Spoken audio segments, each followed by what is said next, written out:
4 générations. Tout le monde admire l'arbre. Peu de gens regardent les racines. Quand une famille devient riche, certains disent ils ont eu de la chance. D'autres disent ils étaient au bon endroit au bon moment. Mais la vérité est souvent plus profonde. Car derrière une fortune solide se cachent parfois plusieurs générations de sacrifices invisibles. Aujourd'hui, nous allons suivre l'histoire de 4 générations, 4 vies, 4 combats, 4 héritages. Et tout commence avec un homme qui ne possède absolument rien. Première génération, le fondateur.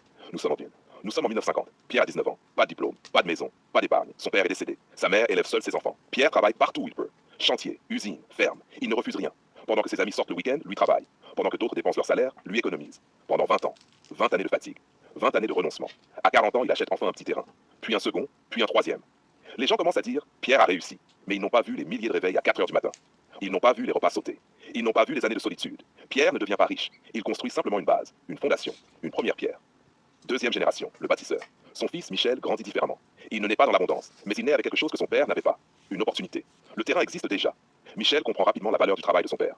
Alors il décide d'aller plus loin. Il étudie la gestion. Il apprend à négocier. Il apprend à investir. Il transforme les terrains en activités rentables. Les revenus augmentent. La famille commence enfin à respirer. Mais Michel sacrifie lui aussi quelque chose. Le temps. Il travaille sans relâche. Les vacances sont rares. Les journées interminables. Les responsabilités écrasantes. À son tour, il construit un étage supplémentaire sur l'édifice familial. Troisième génération, le développeur. Puis vient Julien, le petit-fils. Lui grandit dans un environnement stable. Pour la première fois, la famille connaît un certain confort. Julien pourrait tout gâcher. Beaucoup l'auraient fait. Mais il décide de voir plus loin.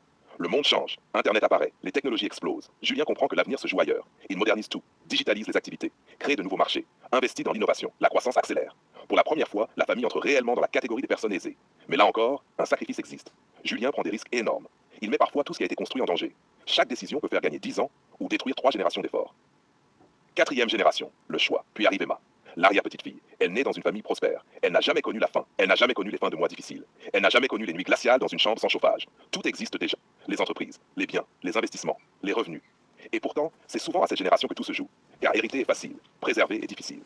Emma découvre les carnets de son arrière-grand-père. Des notes écrites à la main, des comptes précis, des sacrifices racontés en quelques lignes, des années de souffrance résumées sur quelques feuilles jaunies. Elle réalise alors quelque chose.